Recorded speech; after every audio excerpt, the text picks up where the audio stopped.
this is what was said to me. On the way back home after we dropped off the last kid last night. Hey y'all, Mel'S live. live. So did y'all enjoy the so party? I'm just gonna play the live here. Like, yes, this was like the best party ever. I was like, maybe I've been doing too much because this all it takes. This is all it takes to be like the best party ever. What? I've been doing too much because this all it takes. This is all it takes to be like the best party ever. Yeah. Wow. Like they were just entertained. Yes, ma'am, this was fun. I'm like, no, usually I'm there. Okay, maybe I'll try to be a little nice and let kids come over more often or something. You know, maybe I'll do that because, you know, usually I'm their parent to be like, no, we didn't have no bunch of kids over. But yeah, they were like, it was the best party ever. And Boss Baby had piano and voice. So I had to go pick her up. And so she had to leave the party to go to piano and voice. So look, when I brought her back and we pulled up, Boss Baby gonna say, oh, shoot, Mama, I'm back at the party. I looked at her. I said, girl, she said, what, Mama? I'm just saying, I'm back at the party. I said, oh, child. I said, when these kids, that's why I got to stay in shape. I got to stay in shape. I got to stay moving because, baby, I can tell right now my kids are going to probably be the kids throwing the parties at 18, 19, 20, 21, having the people over, throwing the parties. And I'm going to be right out there. I'm going to be right out there with them. They're going to be like, dang, here come on. God dang, yep, way. So, y'all, their personalities, man, they are so funny. They are so funny to me. They are so funny. But yeah, Canava said kids club. Fast. Canavas, when they around here acting like it was a whole kids club. Man, they was acting like they was at a whole kids club, baby. I was like, oh, child. It was funny, though. It was fun. It was funny. Good energy, good vibes. So yeah, Mariah's 13 now. I can't believe I got a teenager. That's crazy. Mel, you look so much like your mom with dark hair. So pretty. Oh, thank you. You know, I've gotten that before when I've worn dark hair. When people say I look a lot like my mom. So yeah. It shouldn't be nobody's business. Y'all in here. Them kids was yelling, wipe me down. Yes, they were. Yes, they were. They were yelling, wipe me down. They was running over there giving a song request to DJ Canavis. And it was just a lot of fun. He in there making up them slushies. Canavis, I didn't even get a slushie yesterday. But he in there making up them slushies, honey. It was great. It was really fun. It was really fun. So no complaints at all. So first of all, I want to thank all of you for coming over. I know everybody has so much to do and, you know, everybody's busy. But I appreciate y'all being in the room. I'm going to start out by saying that it is disheartening that I even have to do this. I'll start there. It is disheartening that I even have to do this. And I have literally spent the last probably like 3-4 months now. Spent the last 3-4 months just really being more silent.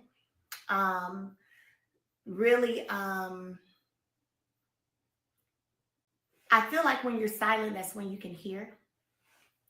And so I've spent a lot of time being silent and trying to sit a little bit, pray. A lot of y'all joined me on the Universal Fast, and that was amazing. And just overall clarity, right? Overall clarity. And it's been great, to be honest. Some of my team has been like, "Ooh, we don't know how much longer you gonna be able to keep being quiet." Shoot, I was wondering if you was gonna be able to keep doing it. And I've been doing it. And that was a time. I posted a scripture the other day. You know, there's a time for peace, there's a time for war. And I do feel like there's a time to be silent and there's a time to speak out. And sometimes as the Scorpio in me, I'll say, I will pull back, which you guys have been able to see a lot by way of this show. When I start feeling a different energy or questionable energy, I will pull back and just observe. I'm going to pull back and I'm going to watch your moves. I'm going to see what you do, how you move, who you talking to, how you talking. And I'm going to just watch. And then from there, I'll be able to make the determination of whether or not this is something or someone that needs to be in my life or not, right? And so that's kind of what I've been doing, sitting back, trying to see what hand people were going to play, what people were going to do, what they were going to say. Um, and it's been interesting. It's been interesting. It's been disheartening. It has been saddening to an extent, but it's also been confirmation for me. It's also been confirmation for me just by sitting. Now I'm going to be honest with you all. I have not been watching the show this season. So I may have to rely on some of you all who have been watching to help me through maybe some things I missed or that I don't know that maybe made the cut or not.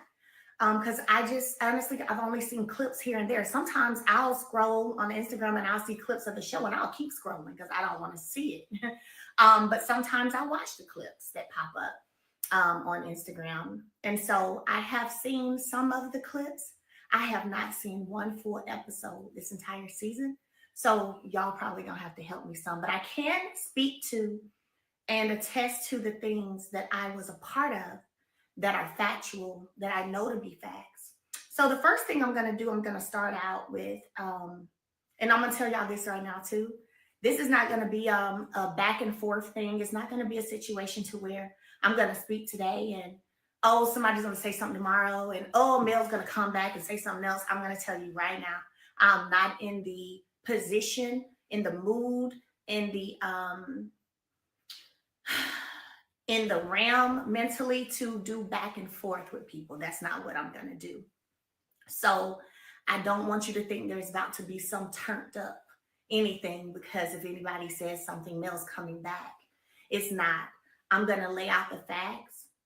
I'm going to give y'all the receipts. I will probably do an extended at some point. An extended sit down interview that will be a one-time sit down as well, 9 times out of 10. But I'm not doing back and forth with anybody. So I don't want y'all to think that that's what's about to happen because that's not what's going to happen. So let's get into it. I have watched this season of filming and the scenes I've been in and the clips that I've seen and I've been privy to. I've watched, and the one word that I have come up with that I would use to describe all that has been going on and the people involved, there's one word which I've shared with my team months ago, and that word is delusional. The word is delusional. I'm like, they delusional. Like, this is crazy. I've never seen me firsthand someone who has been a victim of something be attempted to be made out to be the villain, right? Until this show. There are some parts that I will say due diligence was not done. Due diligence includes asking the other party as a production team, asking questions versus just running with what one person says. When you begin to do that and you begin to put out false narratives that you have not confirmed, that have not been proven true, right? Then at that point, you are putting yourself in the position of being liable for libel and defamation. And what I can tell you guys for sure is there have been a lot of narratives out that I wasn't even asked about, didn't even know were being spewed or being said, and what definitely wasn't asked about. So when I look at and think back to clips that I've seen where there has been defense of behaviors, of decisions, but nobody asked me for proof that I could have easily provided, by the way. But now we're on the reunion stage and want to act shocked. Well, you should have asked me, the victim in the situation. I could have pulled the paperwork and showed you what the outcome was. But you didn't ask because you really didn't want to know. Because, see, the truth wouldn't align with your agenda. I'm going to say that again. The truth would not align with your agenda. So instead of doing your due diligence and asking and being given the necessary proof to then change maybe the direction you were trying to go, you decided to stay quiet, you and your team, and not ask any questions, right? But now we're shocked when the facts come out and I'm finally asked on the reunion stage, what we jumping up for now?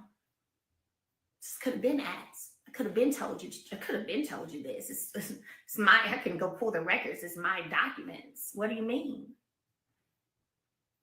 Okay.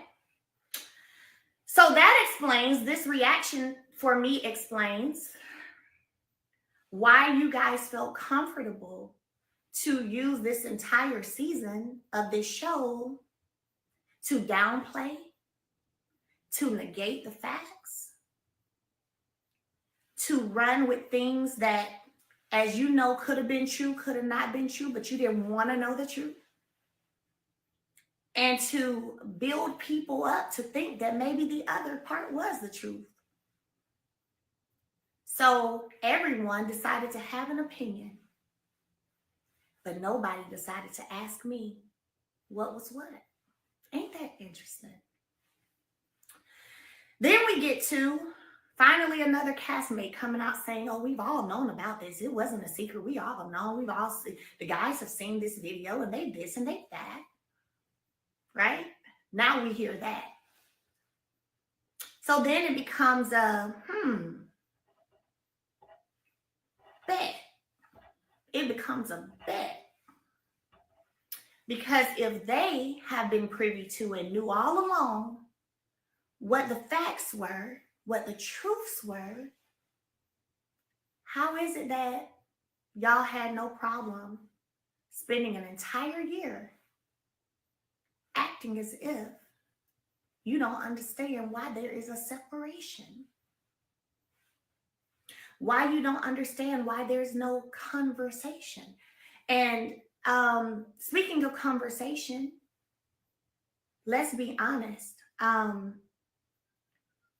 don't have a desire to converse with people who are actively, daily striving to destroy me.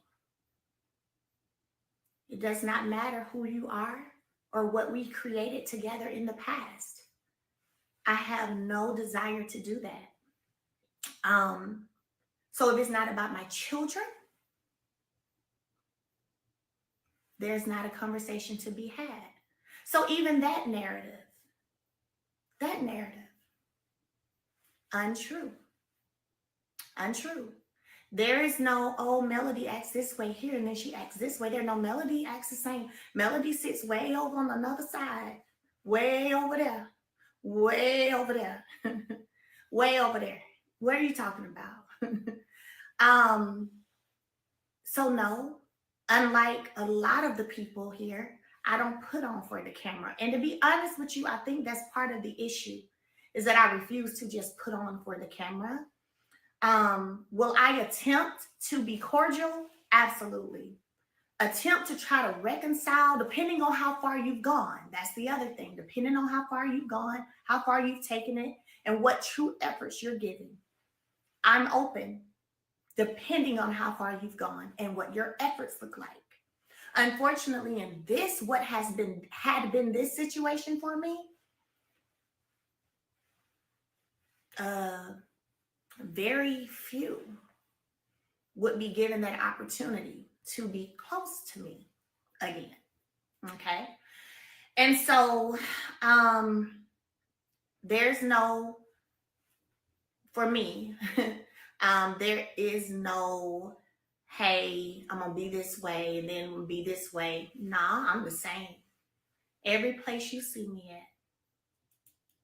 Pull up, drop off, drive off if I'm doing that day. It's what it is. There's no conversation. But I get it. It fits the narrative, right? That Mel is just difficult and Mel is just fake and Mel's phony and Mel's this whole narrative that has been spewed into the minds of what were once castmates of mine by the producer. I'm gonna say producers. And that seemed to be better than pushing the facts. You guys say there's never any reconciliation when it comes. You guys said there was never really any reconciliation when it came to Love and Marriage Huntsville. Do y'all think that people really wanted there to be, production-wise? Because for me, I'm not on the outside looking in, I'm in. And what I'm going to say is there was no desire for reconciliation amongst the group.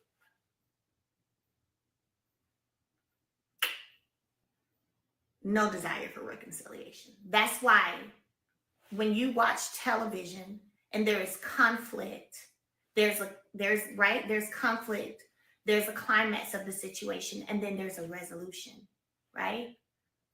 The resolutions never lasted because they didn't want it to last. Okay? I attempted to ease down the chaos. I mean, this season, I don't know if y'all paid attention, but I usually won't even let people in my house. I'd be like, it was only a couple of people that I would let film in my house. And they knew because I would tell them, nope, these are the people right here. This person, this person, this person. They can come into my home. This is my sanctuary. This is my place of peace. They're welcome into my home. Yes. But that's it. This season, I opened it up a little bit more, did I not? I did. I opened it up a little bit more, right? Again, these are your attempts at reconciliation and trying to move forward and trying to get everybody back to that positivity, Black excellence, so to speak, that we like to talk about, that I think people don't even be knowing the real definition of. And so let's talk about that right there. Let's talk about that first. I want to shout out some people I saw come in. I saw Braylon J come in here. I saw True T come in here. I saw Mr. Defy Gravity, Ivan. I saw you come in here. Hey, welcome. Y'all share the live.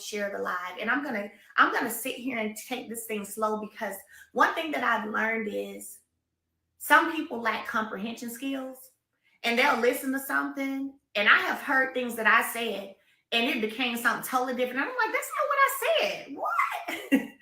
Well, how do they run a title like this on their YouTube channel? That is not what I said. And so there are some people who do a great job, and there's some people who just lack comprehension skills. So I'm going to make sure we all understand, and hopefully this will decrease, some of that, okay? So I had a scene. Let me get this code on this phone.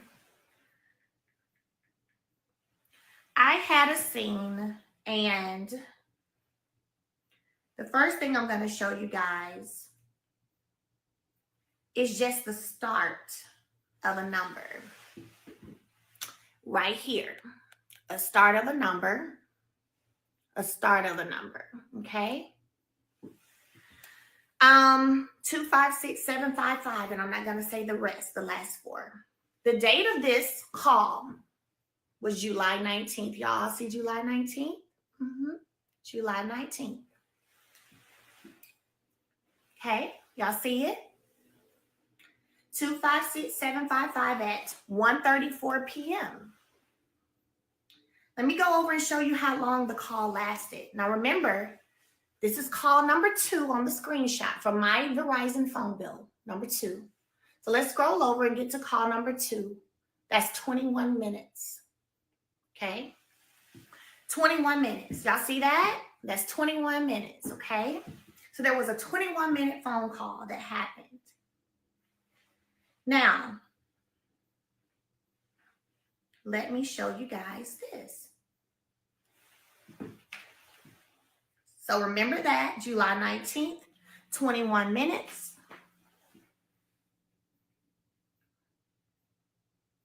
Okay? And here is July. Can y'all see that? Let me tell you what it says. There's Friday, July 19th, scene 1 melody, 11:30 a.m., 106 Jefferson. Let's look right here. And I'm going to bring it together for y'all. But we got to do it right. There we go. There we go. July 19th. 11:30 a.m., 106 Jefferson, right? So let's go to Google and put in 106 Jefferson. So if that call time was 11:30, and then I made a call at 1:30 something that lasted 21 minutes, let's talk about it. I'm going to Google 106 Jefferson for you so y'all can see the images of what 106 Jefferson is. We're going to see if it looks a little familiar to any of you. Let's see. If it looks familiar. Can y'all tell me where that area location looks like to you guys?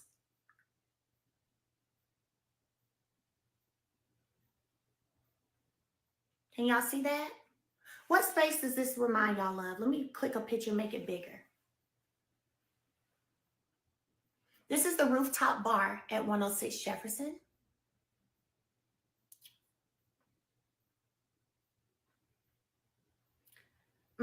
Hey, Jay Taylor. So this is the rooftop bar.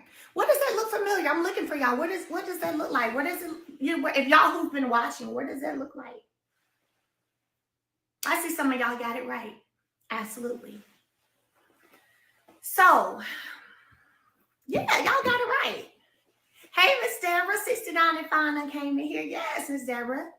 So a lot of y'all got it right. The one-on-one scene with Kimmy. Yes. So Kimmy and I have this scene. And when I first get there, right, I don't really want to talk about the stuff they want us to talk about. I actually didn't want to talk about it when we worked out here at my house. But let me tell you the task that was given to me. Hey, you heard about such and such? Yes, I've heard about it. Everybody knows about it.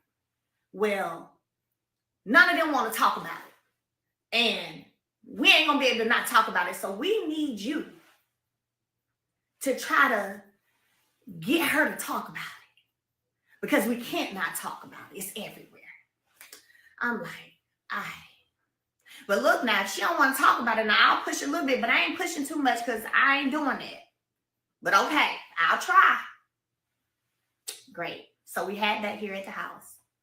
And if you notice, I tried to push just a little bit, but when I saw it was a total shutdown on it, it was kind of like not going to go nowhere anywhere else. I'm like, okay, cool. So then we have a one-on-one scene where I just showed you guys. And I really didn't want to talk about it. And I'm like, she don't want to talk about it. So I'm sitting here trying to be like, no, I'm not going to talk about it. We're not going to talk about it. You said you don't want to talk about it, and we're not going to talk about it. Right?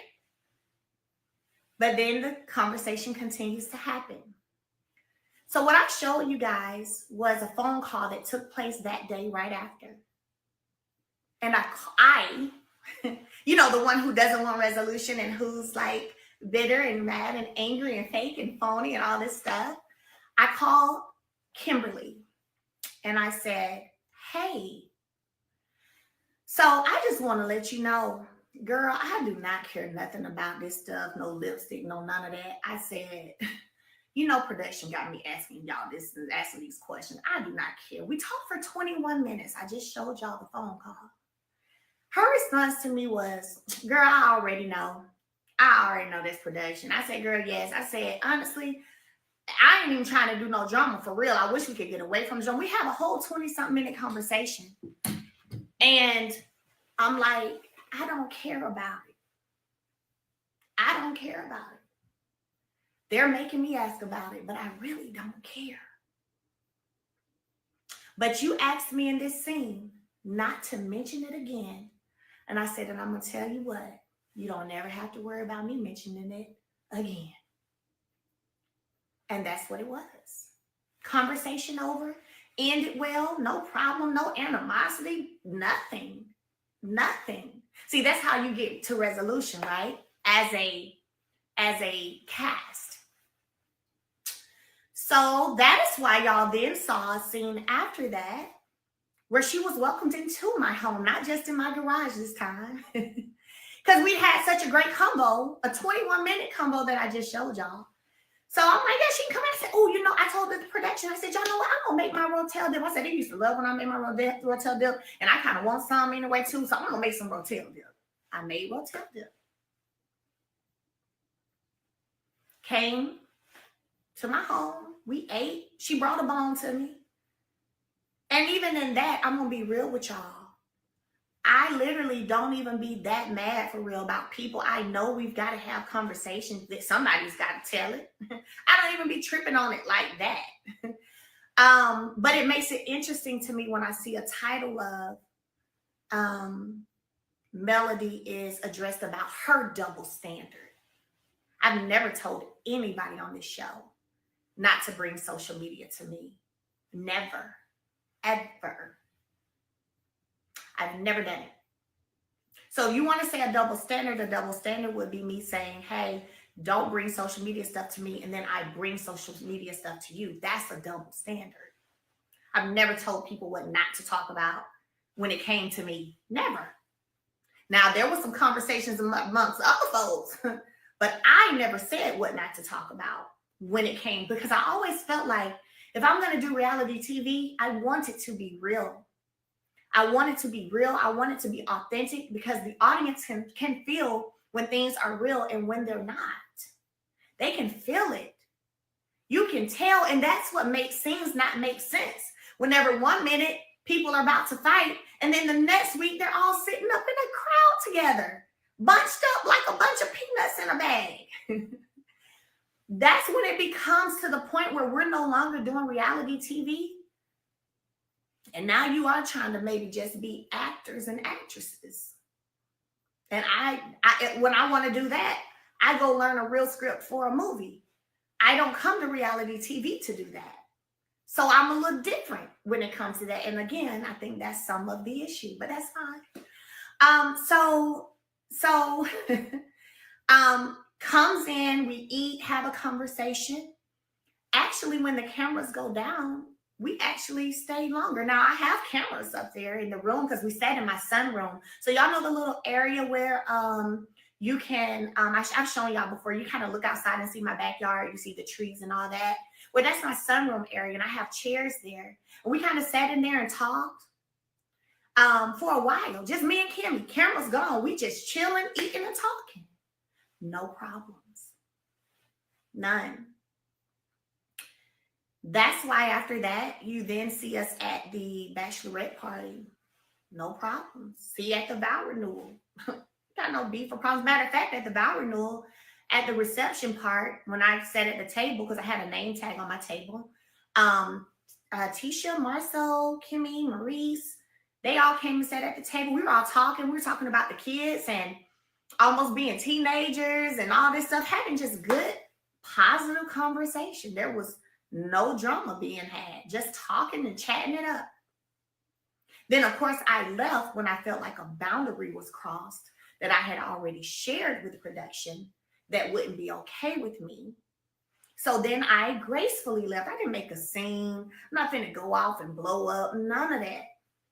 I gracefully, like the lady I am, got up, went over to Miss Nell and them, a part y'all didn't see is when I told her I was about to go, she called her photographer that they had paid to take pictures.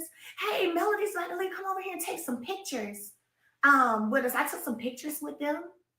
We took pictures and I left. No big deal for me at all. And so at that point, no, and that's another thing. No, there was no violation of a protective order. That's another thing I noticed too. A lot of people think they know every single in and out of what has taken place when they pull documents. And some of the stuff y'all be saying that was active at the time, or this was this at the time, y'all had it all wrong. But that's another conversation for another day. So anyway, another conversation for another day. And so it was literally me having that boundary in place myself. Me. Just know that. Me. Okay. So I left. No biggie. Nothing about it. Okay. Nothing about it. And I dipped out. I dipped out because when I ran up there to tell them bye, and Miss Nell motioned for the photographer to come take the pictures, Destiny tried to run up there too and was all up in my face. And I was like, okay. And I got out of there, dipped on out, right? So that was that. But there was no order in place at that time. It was my boundary that I set for myself. And I've learned that a lot of people don't do well with boundaries, or they're not good at sticking to the boundaries, and whatever. And so they don't understand it. So when we get to the clips y'all have seen for the reunion, considering that I've had conversation, it's been understood why these questions are being asked, but I really don't care. And we have a great conversation about it. I've already met with Maurice. We hashed it out, apologized to each other. And I told him in that scene, I said, well, Maurice, I don't know if it aired. Y'all can tell me because I don't know. But I told him in that scene, I said, well, listen, Kimmy already mentioned she would like for me not to talk about it again. I said, and I'm going to tell you like I told her. I said, you ain't got to worry about me talking about it no more. That's it. And I never brought it up since. And if you think about it, the only people that I had the conversation or asked questions with was when the cameras was up filming. Nobody else I talked to on an everyday basis was I discussing some lips and red lipstick. Because I didn't really care. Okay? But I guess maybe production understands that they have more of one family on this show and they can stick together and choose not to talk about nothing. So then they got to see who can they get to ask the questions. And that's fine, right? So Maurice and I, cool, calm, collected, makeup, apologies, we good. And he even understood. I said, maybe because you're around me when there's a person in the room that I don't fool with. So maybe that's why you don't get the nice melody, because the energy's already messed up. And he said, you know what, Mel? Don't know if they aired that or not, but in the real scene, he said, you're right. I feel you. Because I haven't been around you like without that. Because the only time y'all been around me is if we're filming. And usually everybody's there. So that was that. You know what I'm saying? And my Mimosas with Melody event happened. They came. I text Kimmy. And by the way, I also text Kimmy whenever he got arrested. I know there was a conversation about nobody reached out. There was a conversation about that nobody reached out, I think, but one or two people on this show. Do y'all want to see that text message? Because I definitely text. I definitely text Kimberly and checked on her for sure. Because again, like I've said, I understand how stuff like that as a woman can be a lot, because we do carry a lot. Yes, she said that. Oh, she did say that. So let me go ahead and hold on. Let me screenshot this text for y'all. So y'all gonna have to hold on because it's gonna pause. I'm gonna screenshot it to this phone and I'm gonna show you guys.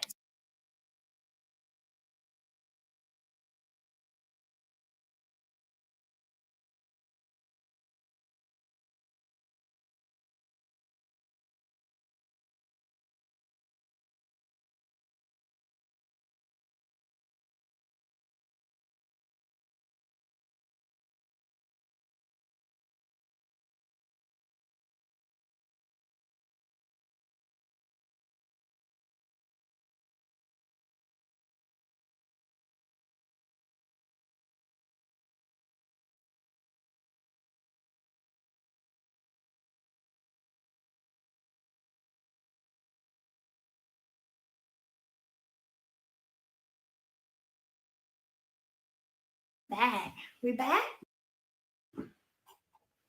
So,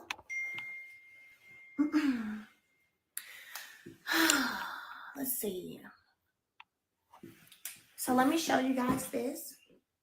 Because I think that I saw that in a clip. And I remember thinking, dang, this what we doing now? Like, we just making stuff up? It's like, gosh, sheesh. Now, I don't even know the date of no arrest, so y'all gonna have to look that up for yourselves because I don't know. But I will show you my text. June 10th. Can y'all see that? Right there, June 10th. And I'll read it to you. Okay, June 10th. At 5:47 p.m. That's what that is. Hey, Kimmy, this is Mel checking on you, as I'm sure it's been a lot. So just checking on you, sending prayers.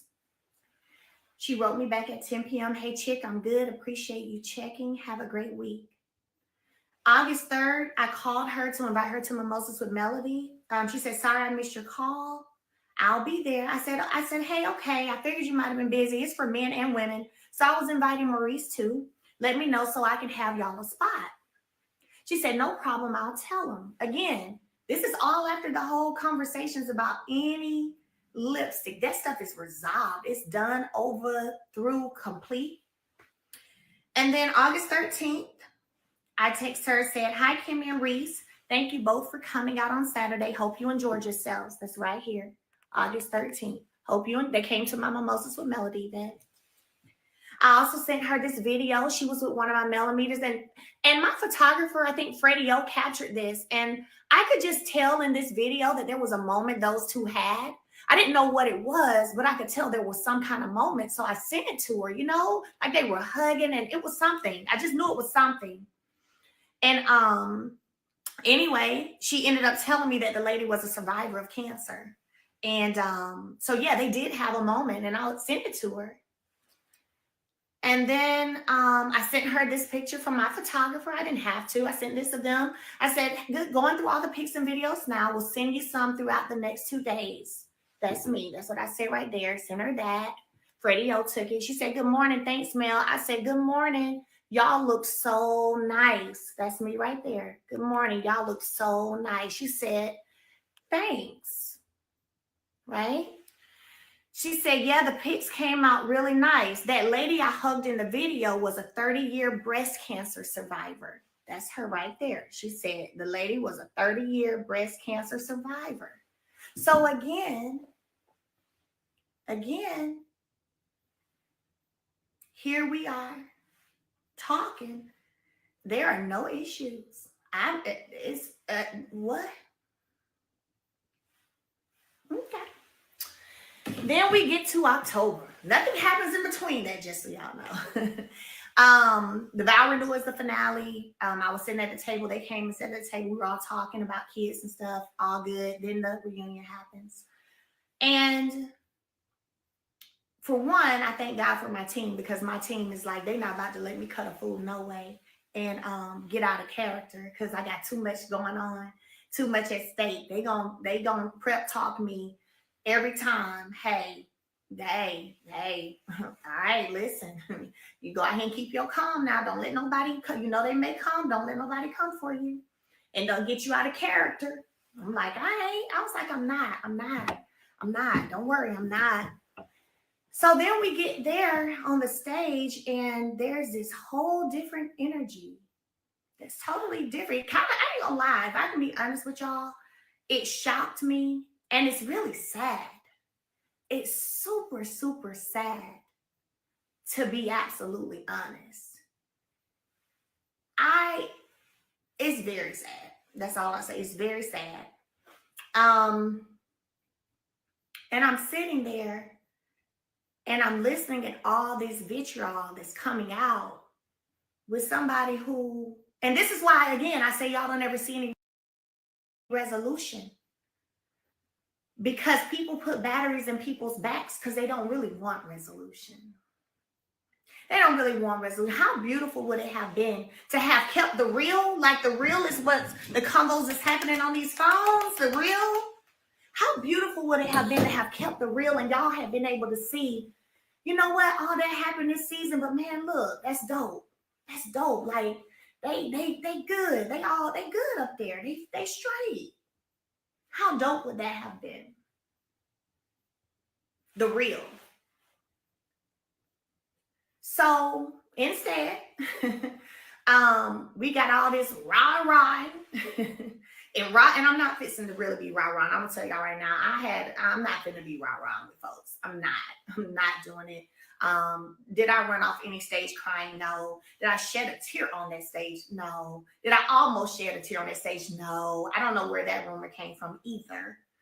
But I'm definitely not gonna be rah with you either. I'm still gonna be respectful. I'm gonna keep my composure. I'm gonna smile to keep my composure to make sure I stay okay. But to see how it went from that resolution to wanting moments, that is crazy to me. And I'm telling you, I remember going back with my team from the stage, and the one word I kept saying was delusional. Delusional. These folks delusional. That's all I can say. They delusional. Oh my gosh. How do we have conversations and there's resolution and then you get up here and act a different way? Totally different. And again, I say that is why there is no, y'all don't witness resolution. It's not because, oh, Melody likes to keep up mess and Melody likes to da. No, it's because you got some people who wanted promotions, more checks, or whatever the case may be, who are choosing to try to keep a mess. Like, who are choosing to, I need to have an issue with Mel on camera, who are choosing to do that. Because there's also a recording of someone on this show being told that they're not, because I inquired were they going to a scene, being told that they are on ice. And if you're in TV, on ice means like we're not putting you in nothing right now. That they're on ice is quiet, in other words. That they're on ice because they appear to be a male supporter and a millimeter supporter. Now, my team thought I was going to quit that day because we all heard it. And they thought I was going to quit that day. Because then it became, you know how when you're thinking something and you kind of think you know something, but then it's kind of different whenever you really hear it. Like, you really hear it, that becomes a whole different thing. That becomes a whole different thing. Just like how you might be like, I think my man cheating. But then if you see your man cheating or you see your woman cheating, it's a whole different thing. And now I've been sitting back and I see it and it all just makes a lot of sense. It makes a lot of sense. So why there was so much energy from Kimberly, I really can't tell y'all. I'm not going to come back here and address it again because I don't have anything. I can't tell you. I don't have anything that I can say about it. I can say that when she was going through her situation with cancer, I would check on her. I would send, and this is not just filming. I know y'all saw me go to her house one day with some white roses or something when we were filming a scene, she and I. But I sent flowers outside of camera. It wasn't just about camera time for me. See, this is when you talk about people not maybe being able to see eye and eye, but we know when to show up and pull up for each other, right? Period.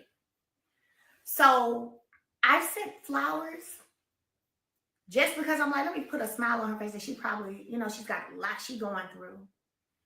I've had paid to have a meal made and sent over. I think we ended up talking about on a reunion one season. That wasn't filmed. That wasn't nothing. I ain't post about it. It wasn't, it was just me trying to be a kind person. Because again, even though we ain't kicking it and hanging like we used to, if there was ever what you would have considered a real friendship, you show up for each other. You show up for each other. Now, if you ask me, has she ever showed up for me? No. Mm-mm. No. No. Even when it came to the party, the cancer party thing we did for the show, her beating cancer. Um, Whenever we had the conversation in production, I was like, I've been wanting to do something for us. I said, I'm gonna be real. I was just gonna set up like I told them I want to set up like a massage thing or whatever. And I think they said, well, Tisha was doing some kind of massage something, so you can do something else. But that was real. That was real. And so, yeah. But can I say that there's been a show up for me? No. And I don't let it get to me too bad, because one thing I know is it's not where you sow. You don't reap where you sow, you reap what you sow. So at the end of the day, God is still sending the right people in my life to show me and give me and reciprocate, right? So it's all good. Let's talk about Trish. Y'all ready for it? Y'all ready for it?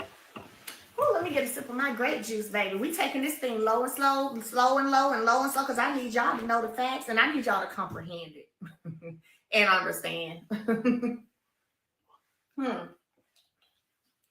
Trish. Never met Trish, had never heard of her. Didn't know anything about her. Love you too, Canavis. Didn't know anything about her. So no reason to have a problem with her. The first time I heard of issue, or not even issue, but the conspiracy stuff was on the girls trip. I had never heard about it before. Nobody had said anything to me about it. So I sat there and listened, and I'll be real with y'all, I didn't care. And that's why I just sat there and listened, because I didn't care. I didn't care. I felt like whatever happened after I left April 4th, 2020, I don't care. I don't care. So I sat there with no expression because I didn't care. Now, considering she was on a trip of mine, still do I feel like there could have been a, hey, look, I just want you to know these are some conversations happening amongst this group. I know you invited me on the trip. Matter of fact, the night I invited people on the trip at the food tasting, I actually was kind of defending her and Ken, if you remember. I don't know if y'all remember that scene. I was kind of defending them. So I mean, I didn't care. But could there have been a, hey girl, just a heads up, this is what's going on. Nothing happened, or something did happen, but it was this time. I don't want no beef. Let's just be cool. All right, bet. That didn't happen. Could that have happened? Yeah, but other than that, I didn't care. So let's get to the scene when she's questioned. Because I'm gonna get this out today, and I'm telling you, I'm not doing this every day at all. So the girl trip happens. She left early. Let me ask y'all this, because I don't know if it aired or not. Did y'all see a scene where Trisha and I met up after the girls trip at a bakery shop? Did y'all see that? Drop it in the chat. Let me pull my receipt while y'all drop it in the chat. Did y'all see the scene at all where me and Trish met up at a bakery shop after the girls trip, like right after the girls trip when we got back to Alabama? Yeah, I haven't grilled that girl. If I can be real with y'all, at Mel'S party, the person who asked the most questions was Kimmy and them. I asked a couple, but I didn't know her. So, and I didn't even know the whole scandal part of it, so I didn't know. So they did air me and Trish at the bakery shop. Oh, okay, good. Well, I ain't got to show y'all the receipts. So at that scene, don't know what all they showed. But when she tried to even bring up my ex, then I said, girl, hopefully they showed you. I was like, girl, I did not care. Look, we ain't got to talk about that. She asked me some advice of going from corporate and being an entrepreneur and wanting to open this gym and balancing that all and being a mommy with busy kids, doing this, that, and the other. It was a whole conversation. And I gave her some advice. And when she tried to get into the X of it all, I was like, girl, we ain't got it. Girl, we do not have to talk about that. Girl, no. I don't know if y'all are talking about the scene I'm talking about. Not the one where I questioned her about my house and what it looked like. Not that one. Ooh, this might be good because I see somebody just said something that made me think about that one. I'm not talking about that one. Have you guys seen two scenes with Trish and I by ourselves, two, at a bakery shop? Canary said gave her the blueprint. They just showed the one about me asking about my house. So see, y'all didn't get the bakery scene. Oh, let's go to it.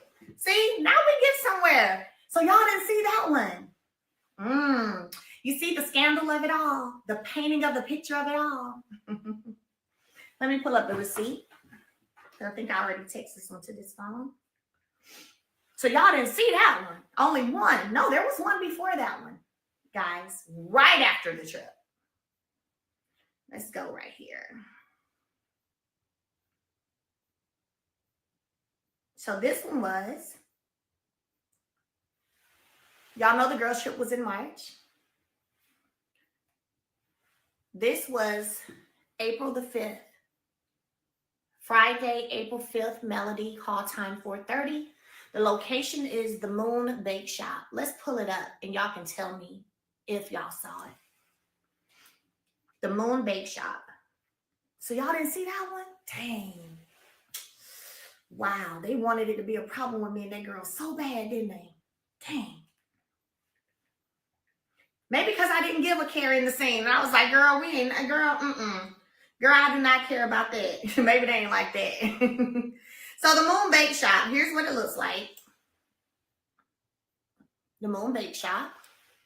I had never been there before, actually. I had seen it downtown, but I hadn't been there. I was like, pretty cool. Here it is.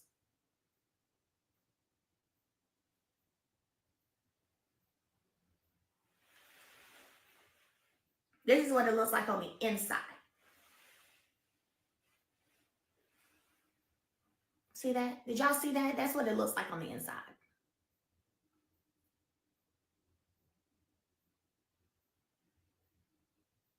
Oh, y'all didn't see that. Okay, so let's talk about it. So the date was April 5th. Y'all know we're on the girl trip in March. So right after the girl trip, like I said, I had a mimosas with Melody in Atlanta. I want to say it was March 30th or 31st. I did mimosas with Melody. Then next week I had this scene. This scene, I was cool, good. You know, she tried to bring up the situation with my ex. I said, girl, I don't care nothing about that. You ain't got to explain nothing to me. The past is past. I don't care. That's my ex. I do not care, okay? Gave her some advice. She asked me about balancing and being a mom and all that. Like I just told y'all, did all that. Gave her some advice. And hey, Settin, Noir, I see you. And so anyway, did that. Scene was fine.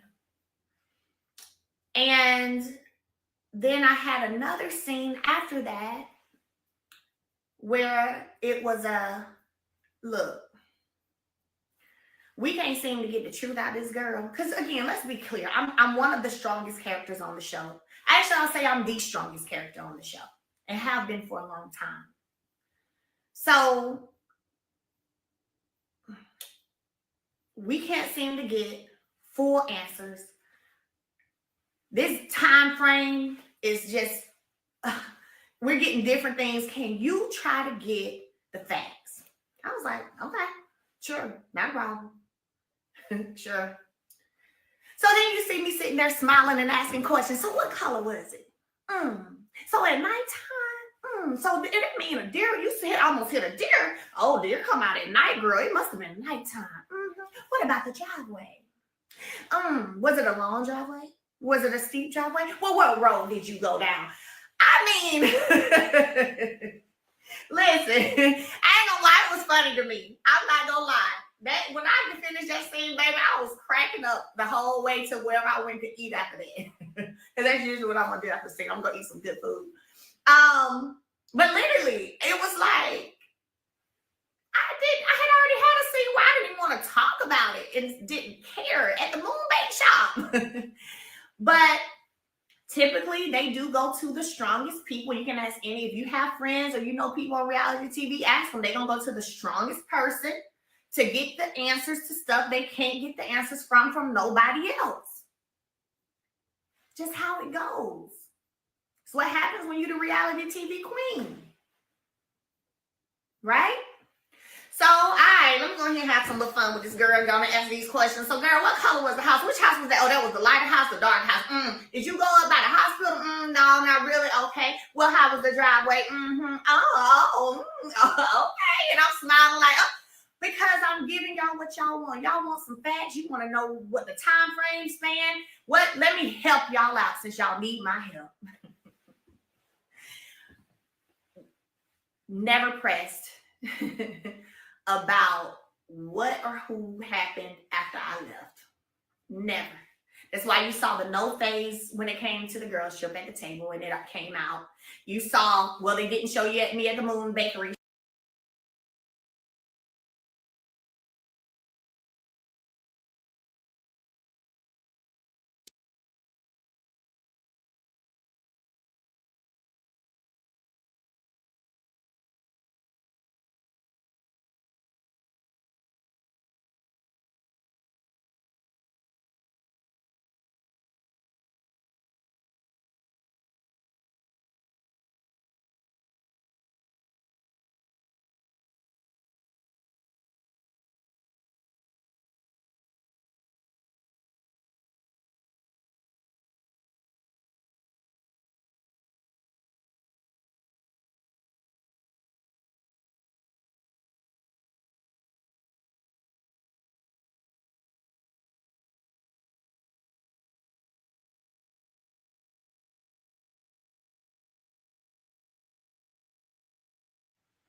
Okay, we back.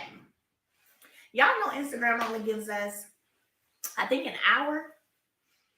Because that happened last week. Every time I hit an hour, my live shut down. But I know y'all about to come back in here. So, anyway, that's why you saw that reaction. Yeah, we back.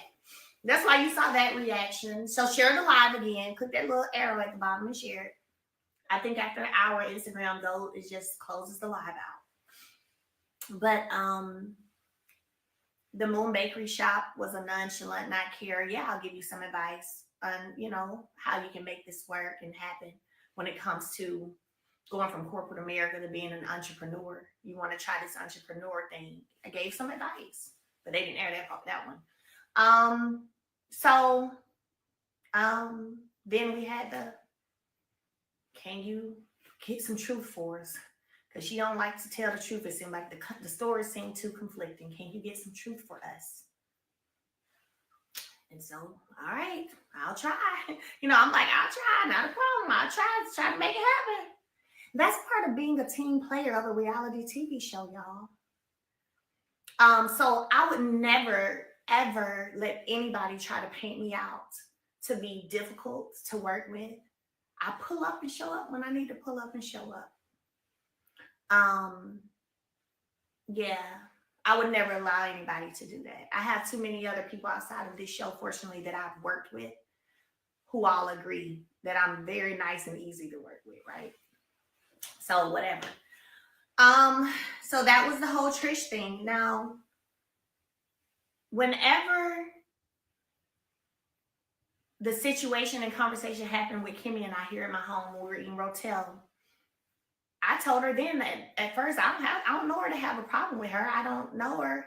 But then as Kimmy began to tell me how she seemed to have a problem with me and all this extra stuff and what she said about me, I don't know what all aired. I was like, oh, bet. Shoot. I just made up my mind. I don't like her. I didn't, but okay, bet then. I don't like her either then, So then that happened. But remember, I went to the barbecue. And what's interesting to me, again, they decided to title one of the reunion episodes Mel'S Double Standards. Again, I've never told them not to talk about nothing about social media pertaining to me. So how is it a double standard that I'm asking social media topic questions? It's not a double standard. So somebody needs to work on whoever is writing, they need to work on that. So at the bachelorette party, it became I was messy when I said, y'all act like y'all still love each other. I think y'all might still love each other, and how that was so messy. Well, let's rewind and y'all tell me if y'all saw this or not or played it. Because remember, I told you I ain't watched no episodes this season in full, so I don't know. I may go. No, I'm not. I ain't even gonna lie. I ain't gonna go back and watch this shit. I ain't even gonna tell y'all no story. But y'all tell me if this aired or not. Y'all can tell me if this aired or not. At the barbecue, I went in to go to the little area to fix me a plate. Then Trish ends up in there, and Marquez is in there. Well, Marquez walks in, and there's this whole weird exchange between them, and I'm just looking. I'm like, ooh, triggers. It seems like a trigger right now. Oh, and I'm eating. Y'all know I love to eat, so just eating and doing my thing. You know what I'm saying? Well, in that room where the food was, Trish says to me, out the blue. So it becomes interesting when people say that me saying that was so messy, because this happened before I ever said, seemed like y'all still love each other. Trish out the blue says to me, I know your ex baby. I know your ex's baby mama. And she said the girl's name. And I looked and I was like, okay. Yeah, and I can't remember if she said that Ken is from Ohio, or I don't think she said I'm from Ohio. Either Ken's from Ohio. Did they show that when she said that to me? Yeah, one thing I'm gonna do is eat.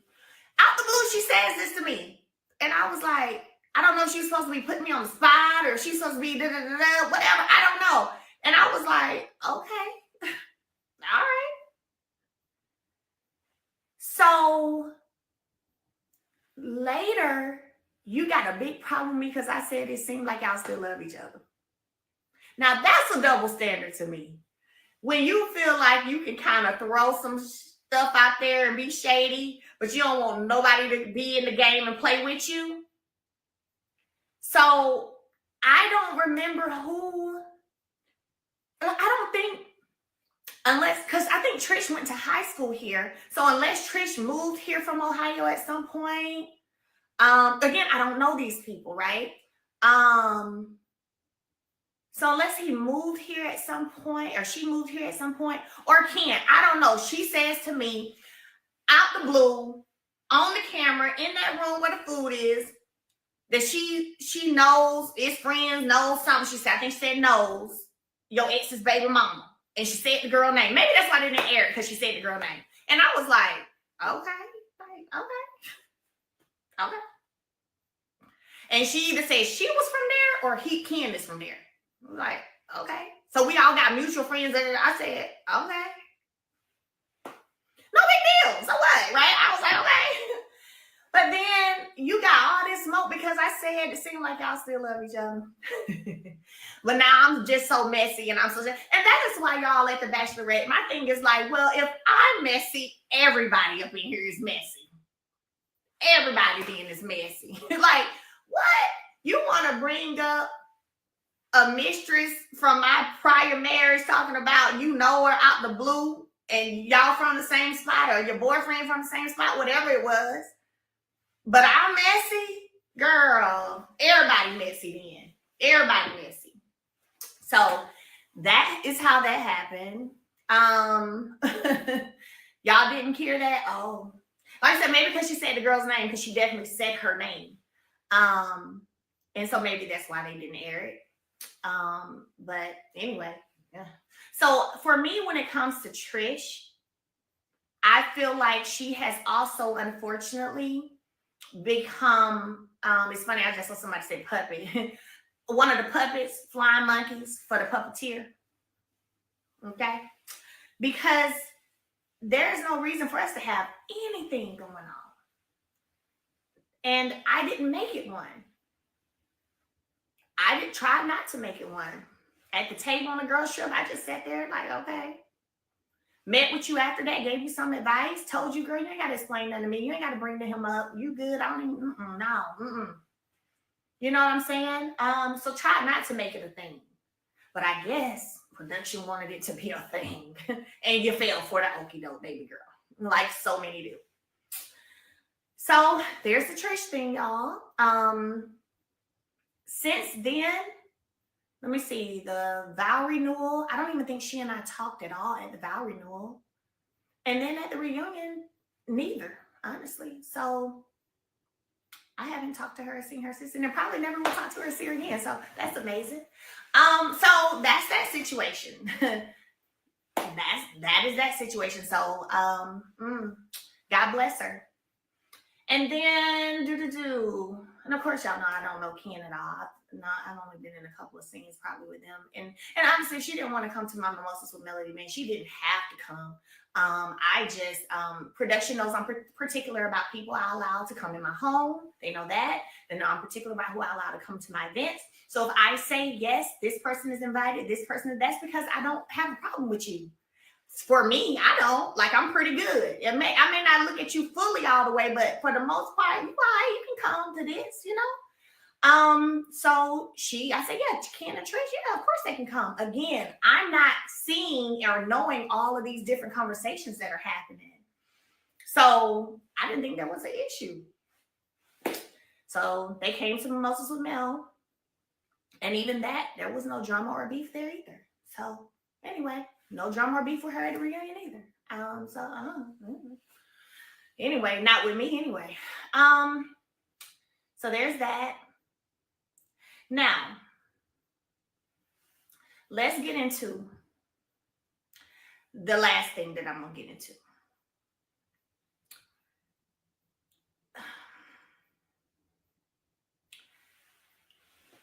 I met Destiny in 2018 at the end of the year. I only met her because she was dating or engaged to Martell's best friend, as he would always call him, his best friend, LB. So that is why / how I met her. Okay. 2018, the end of the year. And then 2019 has to be when they got married, because I remember I was supposed to be in the wedding, but I was pregnant with Sugar Mama. I was pregnant with Sugar Mama. And I remember just having on this black dress with this slit in the front, and I wasn't walking down no aisle, child. No. But 2019 up until that wedding,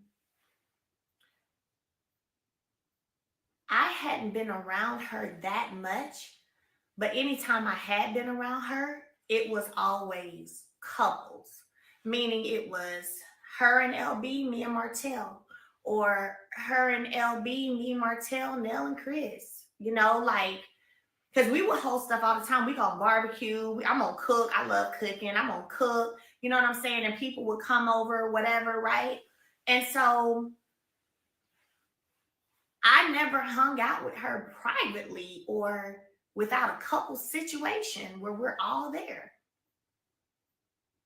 And again, she's engaged, getting married to Martell's best friend. Like, oh, cool, bad. Oh man, yay. He need to be on the show. But she didn't even live in Huntsville. She was still living in Nashville.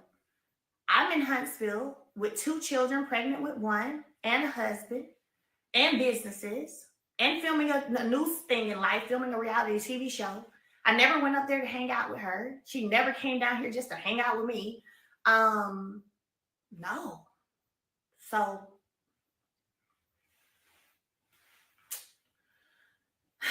So then my baby shower for Sugar Mama. Let me be clear, I planned my entire baby shower and did all that stuff. But I made her the host of the baby shower for airtime, for screen time, because it was being filmed, right? So, yeah, I literally didn't even have to do that, because there was nothing they had to buy. There was nothing they had to, I booked the horse and carriage. I did the planning. I'm sure I can't remember. I'm sure I had somebody probably helping me, a planner, but I was definitely involved in my baby shower. Like, it was, gave the title of the host to Destiny for airtime. Because that's what I do. People come to me to want to be on the show, and I try to help them get on the show. So that's why it was so beautiful. So beautiful. If you go back to Sugar Mama's baby shower, it was so beautiful. All the pretty pink and it was beautiful. I think y'all will be able to tell that. Yeah, it was beautiful. That's all I'll say. And so the baby shower, I had Sugar Mama in December 2019. And then COVID happened. So I was a new mom again with a new baby. People were dying by the thousands every day. And so I wasn't going out nowhere. I was scared. Didn't want to risk my children. We actually pulled our kids out of school before the schools closed down because it was just like, like there's this virus happening. People are dying. Why are kids going to school? Why? For what? No. So we pulled our kids out before they shut the schools down. That's how much it was like a big thing for me. So I wasn't hanging out with nobody because I was in the house with my new baby, trying to make sure my baby lives. Hell, make sure we all live. Okay? So then April 2020, I left. Dipped out. Gone. Was at my mom's. Was in Huntsville maybe for about 3 weeks. And then I was at my brother's. But at that point, there was like, there was no interaction for real with me and my ex anymore at all, really. Very, very little. Definitely weren't hanging out with no couples. One going out to dinner. I remember May of 2020. It was Mother's Day weekend. And he begged and begged, please, the kids want to take you to the beach. Let's just go. I know we ain't together, nothing. But let's just go and let them take you to the beach, blah, blah, blah. So I did go to the beach in May. And that was the last thing until Destin on the show. Till Destin on the show. All right. So after that, 2020, we're in 2020 now. I end up coming back to Huntsville because I remember I was at my brother's when I did. They had me host Girlfriends Check-In on did, and I remember I was in my brother's living room when I did that. And then August I came and did Behind Every Man. So I did Behind Every Man in Huntsville. So I didn't come back to Huntsville till like August of 2020. There's no sound. I don't know why I haven't touched the sound. This was a whole different phone too. So that was August of 2020. And I see y'all said walk us down. I am. Can y'all hear me? Let me know if y'all can hear me. Yeah, because y'all heard the ringtone. Okay, exactly. And so yeah, y'all heard the ringtone. Anyway, so came back August 2020, filmed Behind Every Man. This is to show you how much we weren't really talking or hanging out. She wasn't even on my set at any time of Behind Every Man, and I filmed that for like a good week or two. Now, I would have been like, girl, come over here and watch me work because I'm doing this, da-da-da-da. No, not one time. So that was August 2020. We started back filming Love and Marriage Huntsville shortly thereafter. Then we get into, let me see if I send anything to this phone. We get into 2021 pretty much. Now, I was on that reunion stage, so y'all know I know all the conversations that took place, right? Y'all know that. I was there, so I know all the conversations. What I will say is the problem, or that's what the problem is and will be the problem when it comes to this production, is what I said earlier, the lack of due diligence. The lack of understanding that before you say certain things or allow certain things to be stated or written up, that you verify those things. And that has not happened.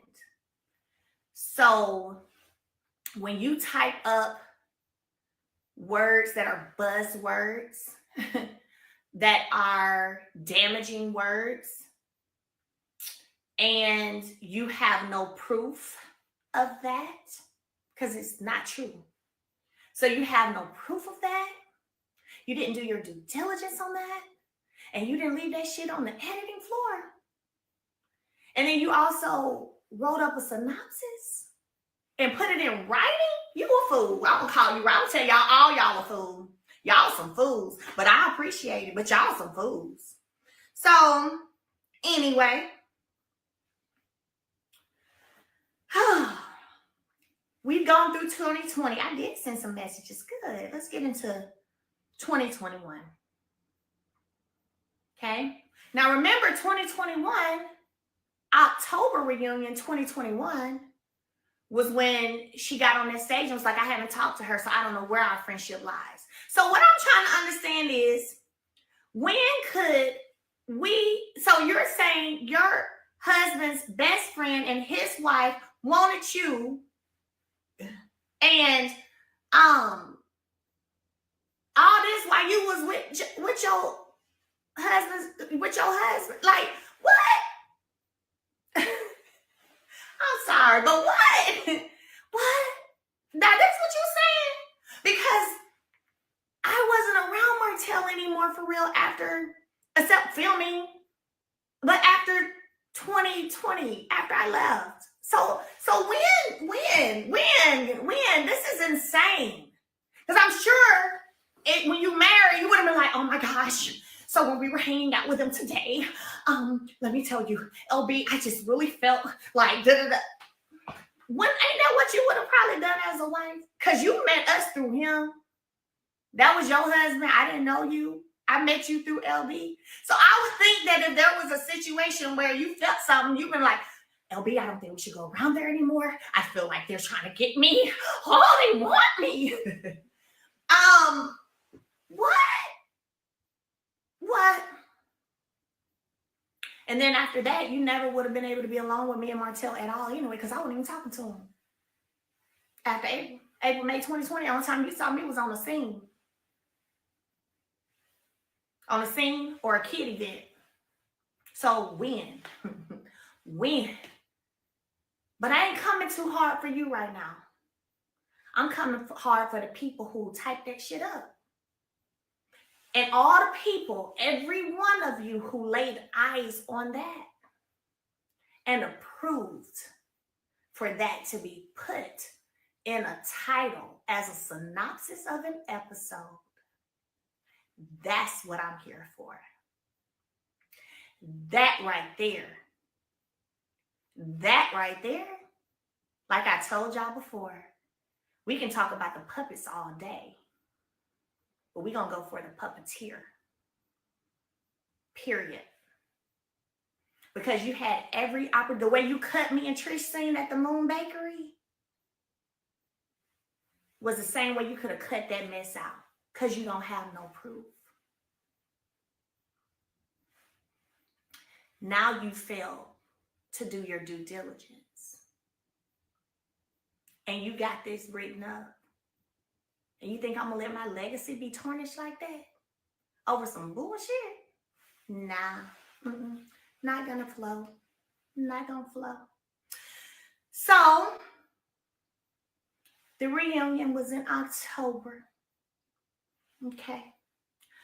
Of 2021.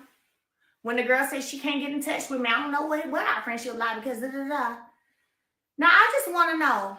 I'm going to read some text real fast for y'all. Just so y'all know, this is her name. I need y'all to see that right there. Destiny. That's what's up there at the top. Can y'all see it? Destiny. Because, see, I've been through enough. My family been through enough. My kids been through enough. And, see, a lot of y'all done said real silent-mouthed when it came to me and my family and my children and my mother and my brother. Y'all been real silent-mouthed. Okay? Been real silent. Ain't had nothing to say about no opinion, no straightening out of anything. But when it comes to other folks, you want to speak up. Okay. Thank you. So, hey, Mello, was trying to get the details on your show. Wanted to drive down, just trying to time it out and see what the location was. This is when I was about to perform. I said, hey, Wiggins Park in Birmingham. What time you go on? I didn't respond. Then August 17th, where's my Mello? I didn't respond.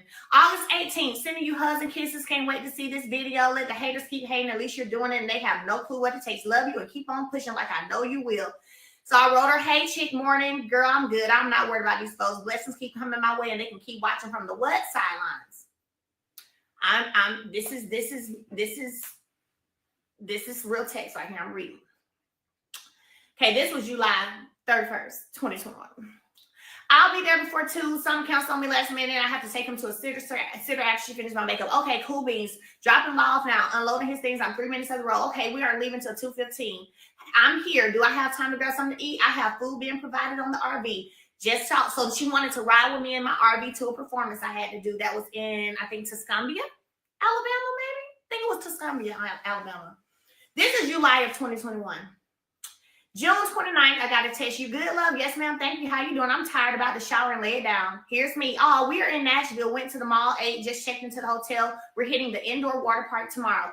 Then I'll be back Thursday about 1 for testing because we had to do COVID testing.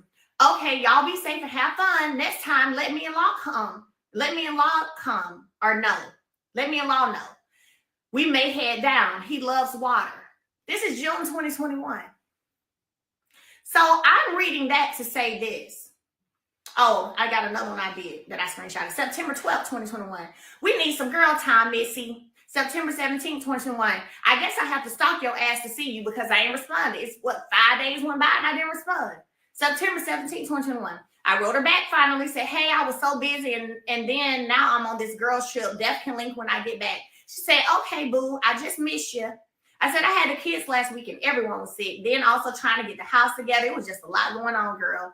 She said, I understand. I had a few rough days, blah, blah, blah, blah, blah. She said, I went to ATL. Blah. Now, again, I'm sharing that to say, do that sound in any shape, form, or fashion of like anybody who has been a victim of grooming?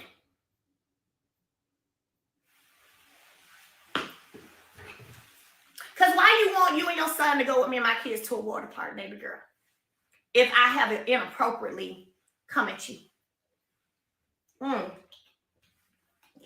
Or as you want to say, groomed. What? I have watched your child for you while you got massages because your sitter canceled. And I'm like, girl, enjoy your time.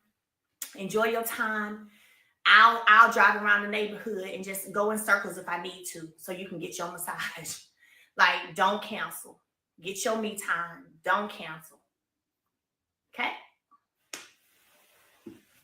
Or the few times you have been to my house, because we weren't hanging out every day. I'm sorry, I'm going to be real with y'all. Call it what you want to call it. I'm just not one who's going to hang out with nobody every day. I just can't do it. I don't like to do it. My brother told me, when I was at his house the other day, he told me I'm a loner.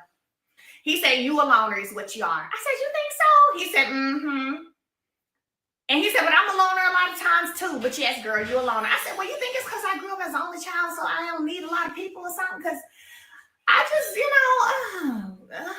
I'm good. I be good. I like to have my fun, and then I like to be by myself. He was like, girl, you a loner. So I'm not going to hang out with nobody a whole bunch. Just not. I got stuff I'm doing. I'm busy. I got kids. I got goals. And that takes work to reach those goals. So, but there's been times when I've had events here and my friends are here, including my best friend, Brittany. And y'all are outside having fun. And I'm trying to give you a break because you going through your stuff. And I'll sit in here and watch Law for you while you go out there and have fun. Go laugh. Go talk. But now you want to say somebody was grooming you? And while that's disappointing, it's not surprising. Because I told y'all in the beginning, the one word I had being on that stage was delusional. It was delusional. It was delusional.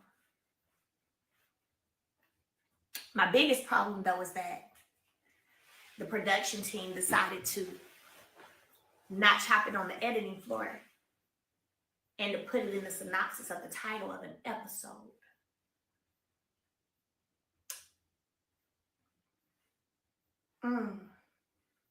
See, just because I sit over here, y'all, and I continue to excel and I continue to stand on business and do my thing, I continue to remain positive. Don't think that there aren't things going on that I'm not privy to or understanding as to why it's going on, because I see it all. First of all, I'm a dreamer. So you're not going to get too much past me because I've taken some time now to elevate even more in that, in my gift. You're not going to get too much past me. Okay? So, and I've had the gift of dreams since I was a kid. It ain't new. It's just even more, it's elevated, it's amplified, is what I'll say. So, when I look at how, as a lead, I have definitely had my share of the attacks. I can't think of one person who has stood up, and now I get it. They were scared to stand up, I guess, because of all the secrets known on each other, I guess. But there's not been a lot of standing up for what's right.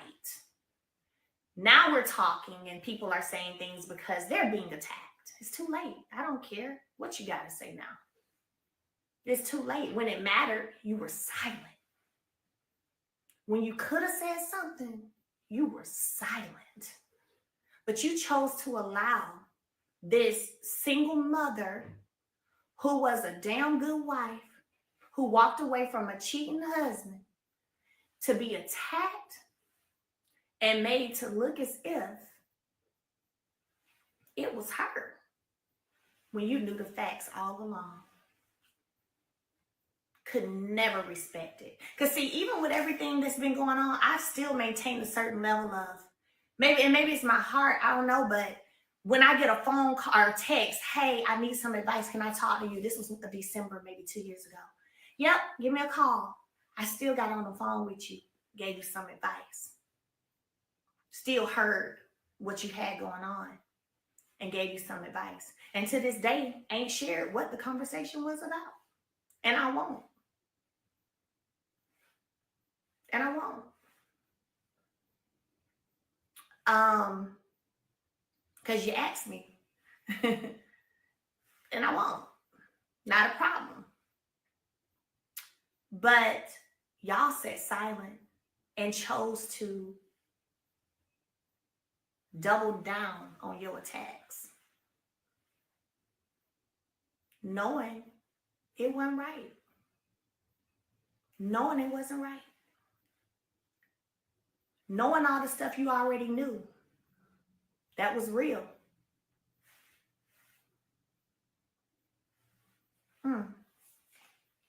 So,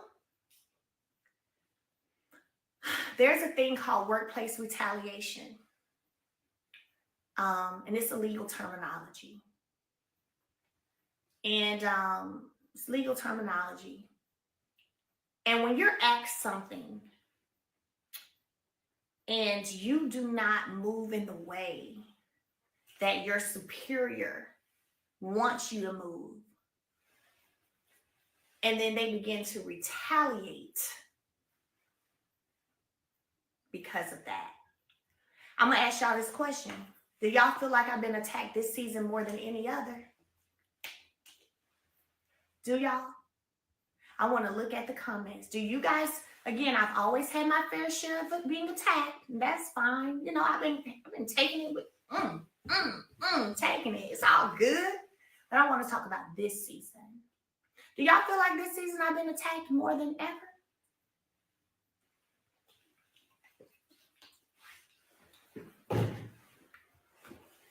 I'm looking. Mm. I'm looking. I see some absolutely. Yes, you have. Yes, you have. Hell yeah. I'm looking. Yeah. So I want you to imagine your superior asking you to allow them to be your TV manager. And you don't accept the offer. Mm. And you don't accept the offer. Mm. Hmm. Hmm. Wow. You don't accept the offer because you feel you don't have the proof, but it's a feeling that there is a misalignment. So you don't accept the offer. And then all hell breaks loose on you in your workplace. And you have proof of this, by the way. You have proof of it. It was a whole Zoom. Mm. Yeah. So interesting, ain't it? And I can't say too much more because I can't show too much in my hand. But that's enough. So last piece I'm gonna address.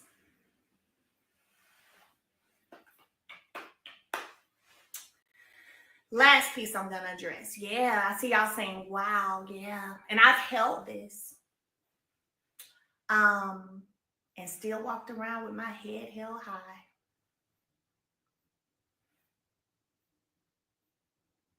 No, not a TV manager as opposed to starring on the show, another role. And as you know, managers get a percentage of things they get for you, book for you, do for you, things like that. No, it's a whole separate role, not nothing in exchange of being on a TV show. No, no,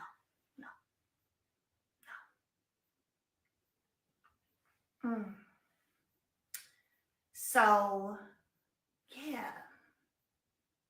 It is crazy, isn't it? And I was hoping to be able to close a door silently.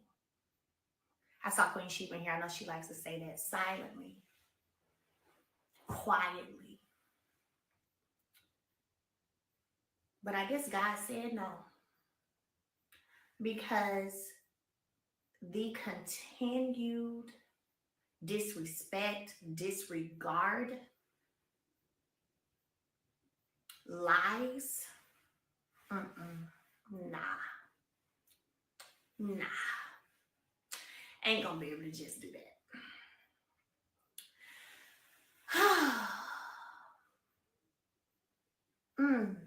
So I have been blessed to have some amazing supporters that I refuse to turn on.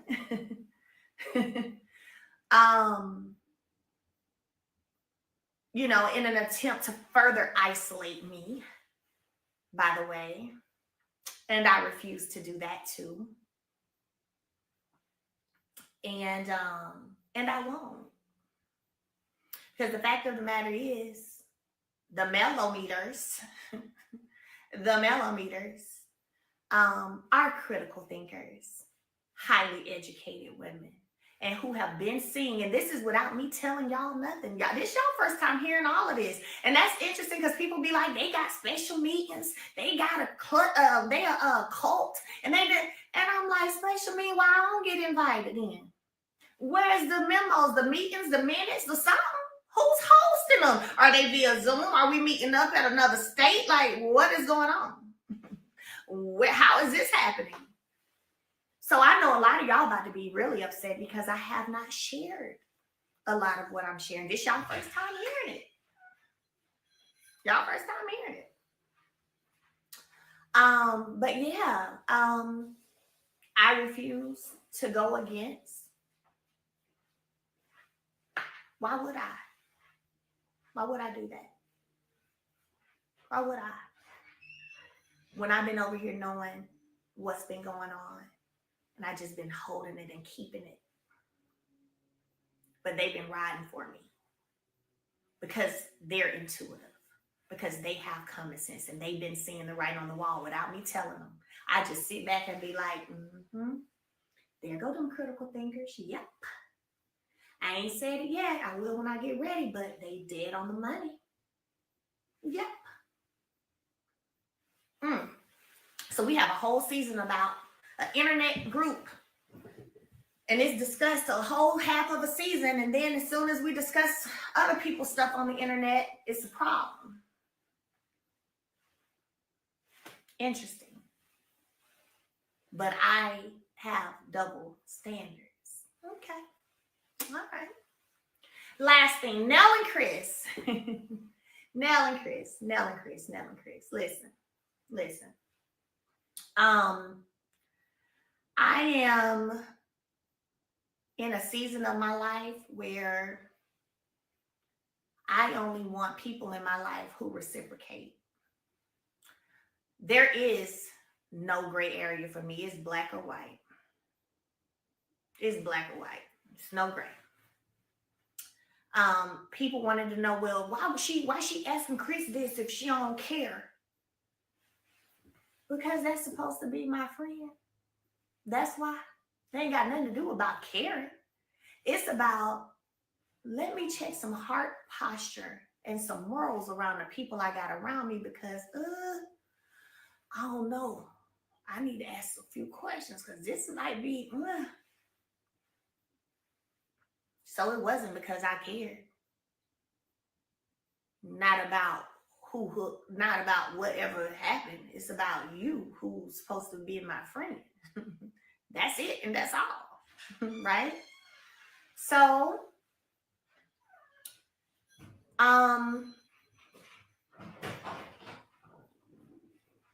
after that conversation that Chris and I had, right?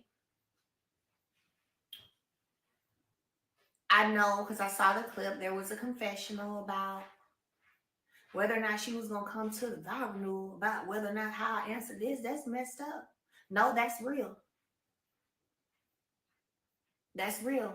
I either fool with you or I don't. I fool with you, I don't. Or I don't. If I feel like you ain't on the up and up, I'm not going to fool with you. So yeah, I did what? Like, when did normal become abnormal? I don't know, it's backwards. When did normal become abnormal? Like, of course. And not because it mattered, because the same way in that Moonbank shop that y'all didn't see when I said, girl, that was after I love, I don't care. You ain't got to explain that to me. It's the same way I felt, except you were supposed to be my friend. So I need to see what kind of time you on. Yes, absolutely. Okay. Then I went with a gift in hand, didn't I? Now, what got me was on that reunion stage, I have allowed episodes to go by where it seemed as if, almost as if I'm the reason people are grieving. Miss Nell is grieving with her mom passing, and God bless and rest her soul. That has something to do with me.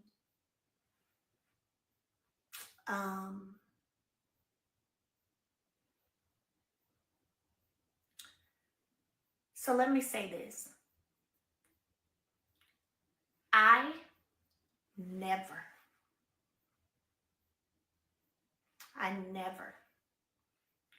was on the phone calling Miss Nell to run to me, ever. The times that I was around Nell and Chris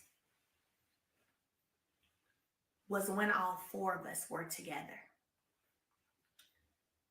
Nell, Chris, me and my ex, and sometimes Destiny and LeBeard. Like, if we're barbecuing, we may barbecue, like I said, we would barbecue, may cook. We would all hang out as couples. The one time that I called Nell screaming and crying was when my $17,000 was taken out of my account. Yep. Yep.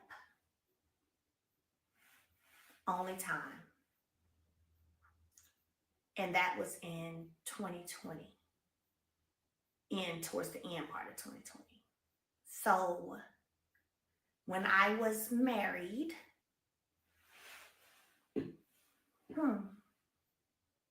when?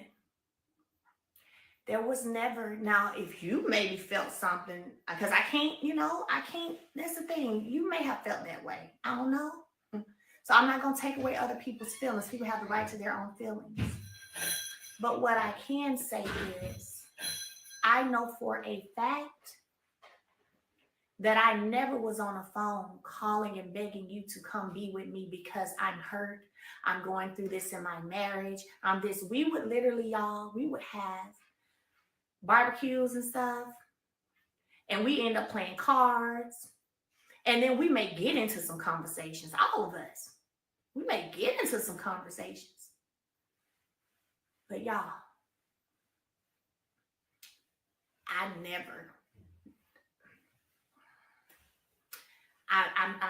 sorry, but it's the truth.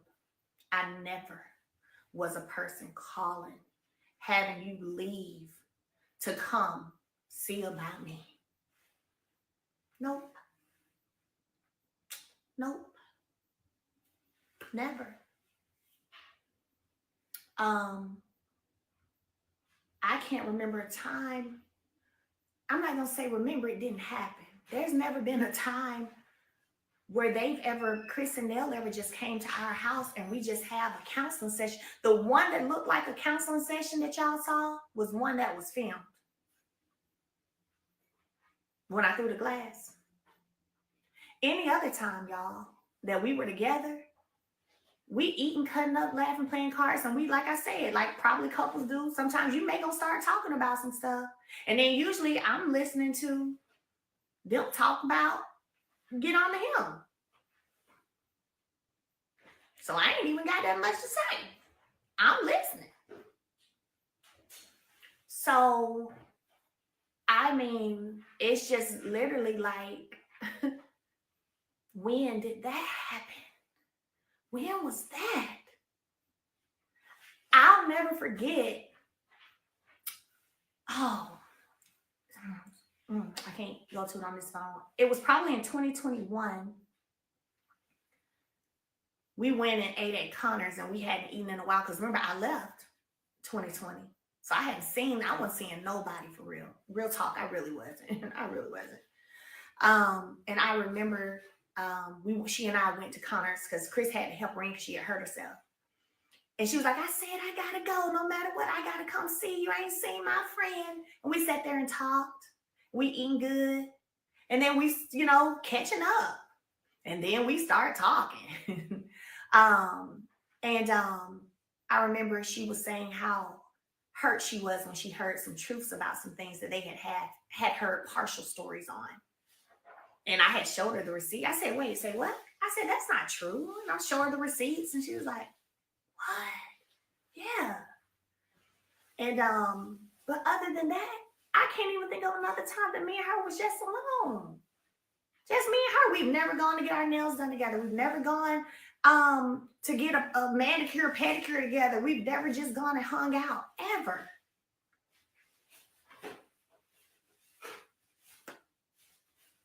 So, no, there was not a situation to where I was calling and pulling anybody away to come see about me or to come be with me at all. So that was hurtful, for sure. But again, losing people is sensitive, so I'm always going to remain sensitive to that. But still, the truth is the truth. The truth is the truth. I remember one time her saying how my mom texts and checks on her all the time after her mother passed. And she was like, your mom is so sweet. She always checking on me. She always checking on me. She's so sweet. She be texting me, checking on me. I have randomly sent flowers to Miss Nell. I have popped up on her door to check on her. Um, I have been a listening ear to her. On things that's been going on with her, her husband, my ex, all kinds of stuff. And I'm like, girl, don't you be letting that boy get your blood pressure up. I know you ain't letting him get your blood pressure up. Now look now. I'll be like, now look now. Look. But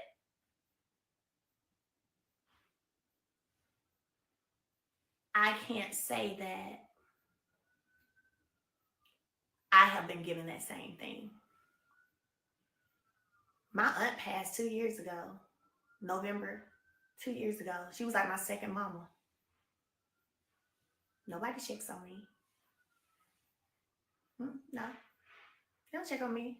They don't care. They don't care. They just want to sing. They just want to sing. Matter of fact, I told production, I said, hey, real life. I said, my mom's baby sister just passed. And I said, this is tough for us. This is real tough. I said, this is my favorite aunt. She's like my second mom. I said, I think my mom needs to go to therapy. I think we need to show that, how you deal with grief. I said, and this is real. They didn't want to do that. They didn't want to do that. Hey, my brother and his husband said they don't mind being on the show a little bit more and they'll fly over or whatever, and stay a week at a time if they need to film. They don't want to do that. Nope. But my brother was able to be over here when everybody was boycotting and not going to show up for the new season last year because whatever legal stuff they had going on, money or whatever. So I needed to fill in. I seen all kinds of amazing business people that could take this show to positivity.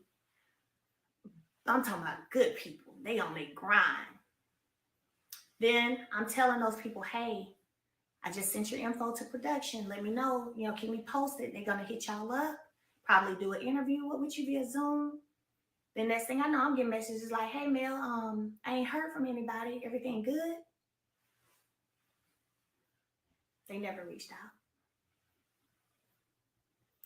They never reached out. But I brought some boss names.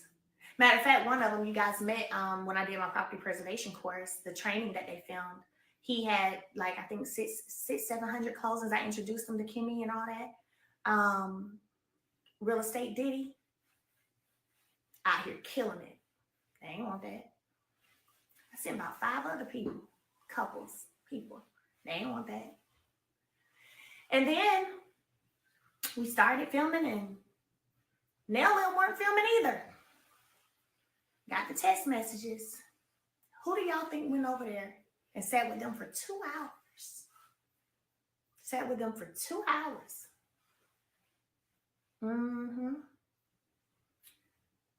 Getting to resolve. And then they were back filming like the next week. So I had conversation with them, told them how to move about some things, hit Carlos up, told him, hey, I got the text. Just left from Mel'S, just left from over there. Been with them for 2 hours. Yeah. And then y'all are back working. Y'all here. Matter of fact, I'm the one when y'all was ready to go full force that made the call for you. Y'all back full swinging. And y'all decide to come on this show and fall right in line with all the rest of the puppets. Wow. See, if I let myself sit in this stuff, I could get very angry. But that's why I don't allow myself to sit in it. That's why I don't allow myself to sit in it. And that's why I block triggers. That's why I block triggers.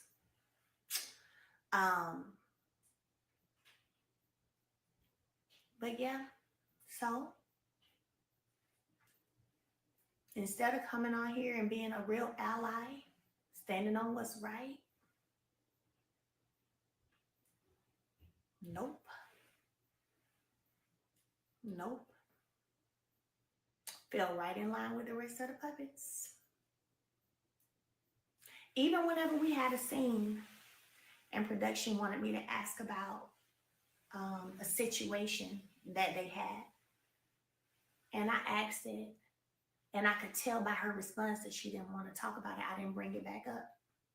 And after we finished that scene, she said, "I'm not ready to talk about that yet. That's just, I said, oh, I said, okay.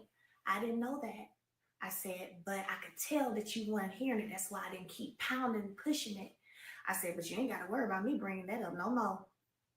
I said, when they asked me to bring it up, I'm thinking you already know that this is what y'all we finna talk about because we're talking about the trip. We're talking about the girls' trip. So I'm thinking y'all have had this combo.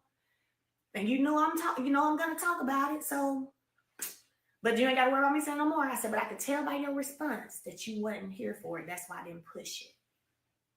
So I am in a space where I'm not here for having nobody's back that don't have mine.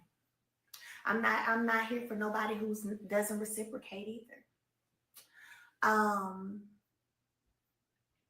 and yeah, all money ain't good money. And nothing nothing is worth your peace. Nothing at all. And yeah, so those are my truths on every single one of those situations. And one thing about it, you best believe I am the receipt queen. And this is why production and everybody else involved, because I'm the receipt queen, y'all should have hit me up and asked me for proof of things or things that could disprove things before you ran with it. Yeah, that would have been in your best interest. So I'm gonna end this story time. We will be on TikTok February the 1st. And this week is a great week for us. Okay.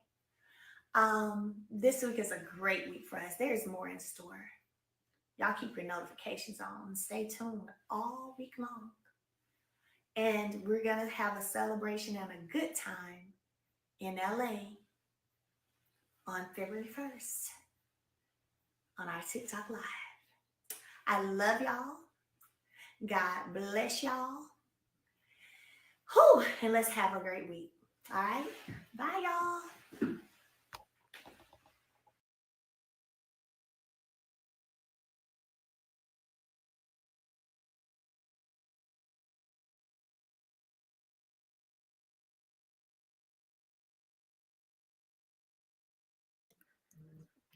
Child.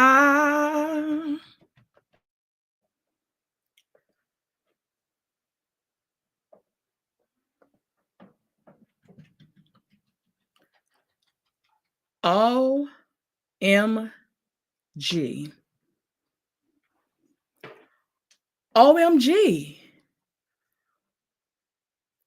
What do y'all have to say about this? What is, oh my God.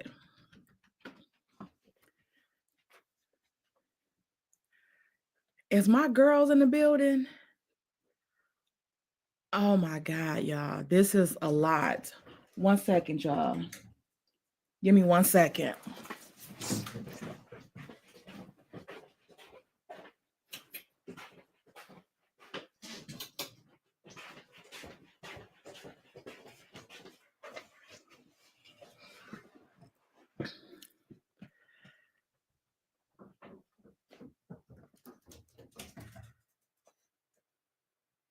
I cannot. This is a lot.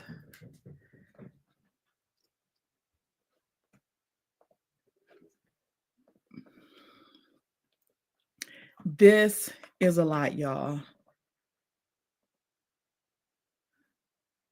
Y'all, Mel was sad when she talked about the Fletchers. In my opinion, I think that the Fletchers, I think came like her second hurt to to Martell as far as the backstabbing. What do y'all think?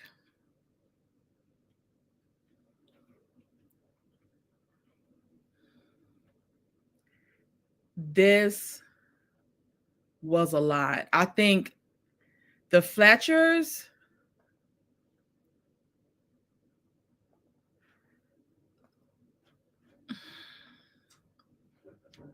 Nell and Chris,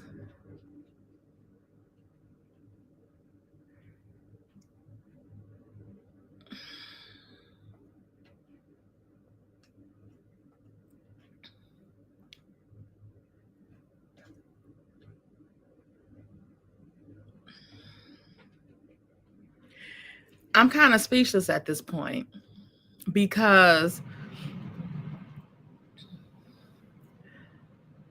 I wanted to, that scene with Miss Nell at her mom's gravesite, y'all know I was on her ass, but in that scene, I was in Patreon crying. Y'all know I was in Patreon crying. Like it was a thing. It was a thing. You know what I'm saying? That shit was, it was sad as fuck. But I was gonna do commentary about that scene because it was some things that I had picked up. One of the things is that her mom passed in September, early September of 2019. And COVID was around toward the end of that year. I'm going to give it max October. But a lot of people was getting sick in November and December. They were. They just thought they had the flu and stuff like that. They didn't know that it was the C19. So September to me was out of the question. And not all like that, but Mel was pregnant at that time.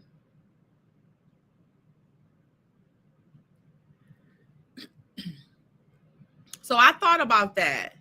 And then another thing that stood out for me in that scene was that her mom, not her mom, but her kids, all of her kids, basically all of her kids came on and said how busy they were. And they didn't spend a lot of time with the grandma like they, probably should have. But and not all like that, but that's kind of like everyone's regret when somebody passes on, is that you wish, especially when y'all were good and stuff like that, you wish you had spent more time with them. It don't matter what it is. Life goes on, even when your parents are sick and stuff like that, or your grandparents or family members, whatever the case may be. Like, life still goes on while they're sick. Sometimes, even especially if you're their caretaker, like sometimes you just have to go somewhere, because that's a lot, especially if it's one of your parents. Because that's not what you've known of your parents. You are used to your parents taking care of you. So now the situation has come full circle where it's time for you to take care of them. And that's a lot, because that's nothing that you grew up with. Most people are used to seeing their parents in this higher standard, this hierarchy, that they are the head honchos. They are like, nothing can stop them. You know what I'm saying? So when you are in a position to have to take care of them, it's hard on you, Like, one of my old friends, she was the caretaker for her mom, and she had diabetes, and then she had ended up getting a kidney transplant that was rejected. So she had two other siblings. Her brother was in jail, and then she had another sibling, her older sister. And one time we were talking on the phone, and she was going to get her nails done. And I was like, where your mom at? Ain't she in dialysis or whatever? And she was like, she, told her sister to go and get her. But her sister was working too at the time or whatever. And I was like, wait a minute. So you asked your sister that's working to go and get your mom from dialysis so you can go get your nails done? And she was like, yes, and this and that. And I'm like, oh, okay, bitch, okay, whatever. And I just thought that was kind of like selfish of her or something like that. But now I don't think of it like that. She needed that break. She needed that break, because when I tell you, like, she took care of her fucking mom, she took care of her mom. And at that moment, I feel like she like, shit, I want to go and not just to get my nails done, because it's not like I need my nails done. I want some time to pamper myself, because this is a lot, like this is a lot. So, like I said, I didn't get it at the time, but I get it now. So I didn't understand why she tried to put that shit off on Melody when everybody that was at that site just about said that they had been being busy and doing different stuff and stuff like that for their, instead of spending time with the grandmother. They were busy doing this or busy doing that. So those regrets were from everybody, not just because you were so busy with Mel and Martell. Like, I just thought that was so bad, and it was horrible for her to try to put that off on her put that off on Mel. Like, that was just the illusion of it. It was just because it's basically like she was saying, like, basically you trying to act like I had something to do with your mama passing, or I took you away from your mom when she was passing, like being selfish. And like, it was just a lot. It was a lot. And then to hear that she was sending her flowers, just sending them flowers, even with Cummy, buckethead ass, and sending them flowers and stuff like that. And again, this was another part that was sad. When she said, has any of that stuff ever been done for me? No. And then to think that none of y'all took the time out to do none of that type of stuff for her, just because. Like, damn, this motherfucker got her in court trying to take the kids and shit. Let me send her some flowers to brighten up her day. Because when I was going through my shit, it was flowers at my fucking door that my raggedy ass husband wouldn't even get sent. Or he ain't done, because even when he didn't got caught cheating, or unless he might get caught cheating or doing something bad, then he might give me some flowers. But this girl did this. This girl been like, she was there for me. And Kimmy knew that shit. And that's why Kimmy has negative fucking respect for me. Because do y'all remember that scene when they left Stormy's sound bowl little thing at her house? And Kimmy had already gotten her diagnosis, or I don't know if she had gotten a diagnosis or she was waiting on it still. But when they walked outside, Mel said to Kimmy, "What's wrong? Like, what's wrong, Kimmy?" And Kimmy was like, it's a lot, but like, she didn't want to talk about it right now. Or Mel might have said, if you don't want to talk about it, that's fine. Just, are you okay? You can tell that was a genuine fucking moment. And in that moment, for Mel, of course it was genuine. But for Kimmy, it was the moment to me where I knew that whatever Kimmy didn't like Melody for, it was some bullshit. Because in that moment, Kimmy looked like she wanted to fall in fucking Melody's arms. Like she looked and like Mel was like, what the fuck? Like, both of them was sitting there teary-eyed. You know what I'm saying? Like, they were sitting there having a moment. A real life moment. And I think I said that then when that scene happened. I felt like if that had been Mama Van, Kimmy would have broke down and told Mama Van everything. I feel like that. But because she almost did it with Melody. But she held it in. And like I said, that's the moment I knew that Kimmy, she knew what type of good person that Melody was. Because in that moment, she was ready to release it all.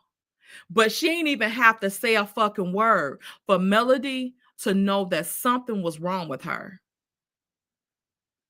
And she knew in that moment too that if Melody could, she would take it all away from her. She would make it all better. So that little petty ass shit or whatever little antsy reasons that she called herself not liking Mel, that shit was nothing. It was nothing in that moment. Because in that moment again, I knew that Kimmy knew that Mel was a good ass motherfucking person. Like a good heart. She knew it. And for her to do the stuff that she's doing now and to have that venom toward her that she has now, I feel bad for them all. Because a person like that don't come along often. A person like that, you don't find them motherfuckers often. And they're now mad that she got strangers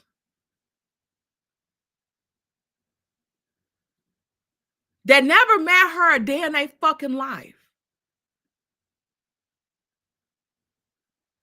that's riding till the wheels fall off with her. And they mad. They didn't do it. But they're mad that she got that support and somebody else is doing it. Millions of people is doing it. They're sick. They are sick. When she talked about that motherfucker Tisha, and like I said, whatever Tisha came to her about, she knew Melody wasn't going to repeat it. That's why she came to her. That shit she said about Melody having a dark heart and all that shit and a mean girl, that was her deflection. Because if that was Melody, you would never tell her that shit. So you don't believe that yourself about her.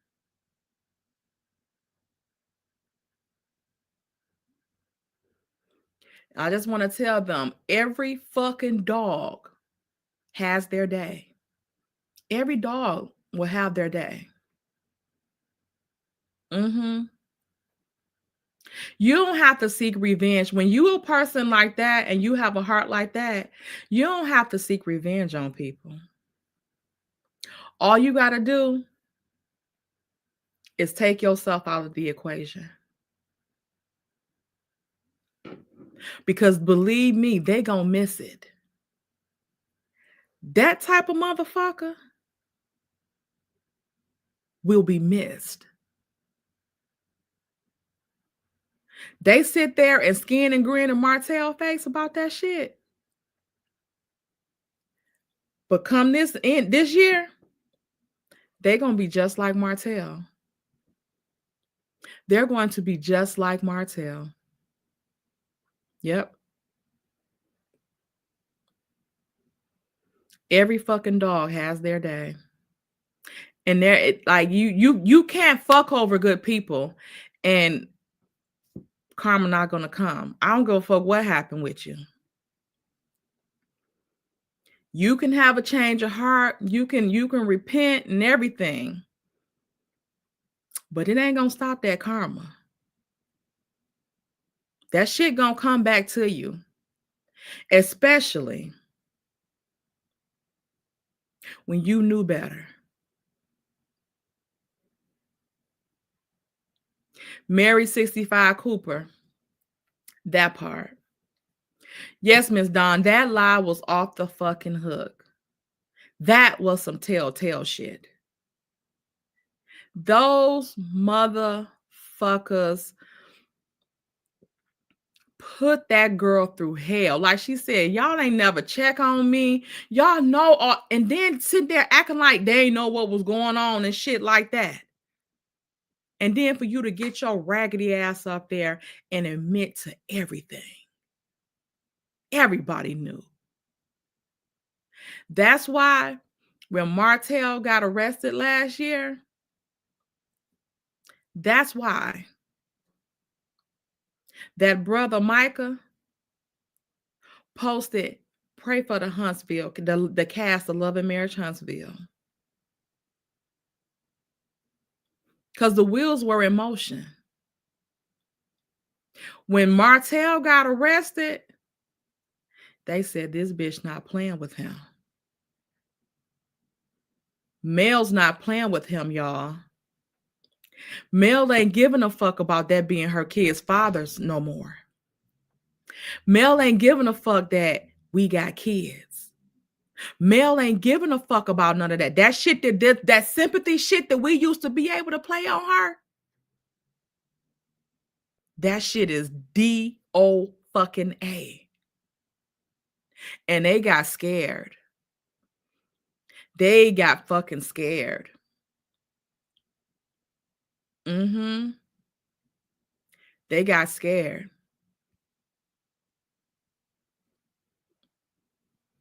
Yes, Don, it's shameful. It is fucking shameful. Mickey Ficky, she ain't really like say a lot about Tisha. She just said that she talked about the phone call that she had got from her. And she said she called me for some advice.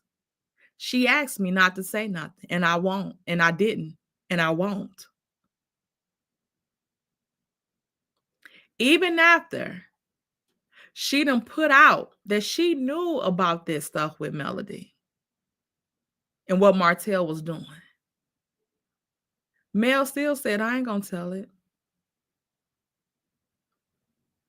I ain't gonna tell it. Because she could have been aired her ass out. Even though I still think she was trying to set Melody up. Because that's how dark-hearted she is. Okay? But that was a lot. So one of the girls or somebody, we might be coming back on later or whatever. Y'all got to get to work. Okay, child? Let me get into the work, and we gonna talk. Y'all know we gonna talk about it. We are going to talk about it. If y'all came in throughout the middle of the live, go back and catch the whole thing so y'all can see everything that Mel said, everything that she said. Okay. Thank y'all for the super chats. Thank y'all for coming in the building. We had over 2,600 people in the building today. Please make sure y'all hit the like button. Brought y'all instant tea. Please hit the like button, okay? Please, come on, y'all. Look out for your girl one time. Make sure y'all subscribe to the channel. And thank you to all the new people that subscribe to the channel during the live. Thank y'all so much. Welcome to Tater Tie House, okay? We get ignorant over here, okay? And we like to have fun, cuss people out, and that's it, okay? We ain't getting too nitty gritty and getting down dirty, but we'll cuss a mofo out in a moment, okay? In a minute, a New York minute, okay? So, and then y'all can get a chance to meet Cookie, okay? Cookie, my little co-host over here, and here she is now, y'all. She got her hair done the other day, so she looking cute. So she want to stay up in the channel. So hey, say hey, new tater tots and cookie cutters. Hey, y'all. Say bye, y'all. All right, y'all. So I'll see y'all later, okay?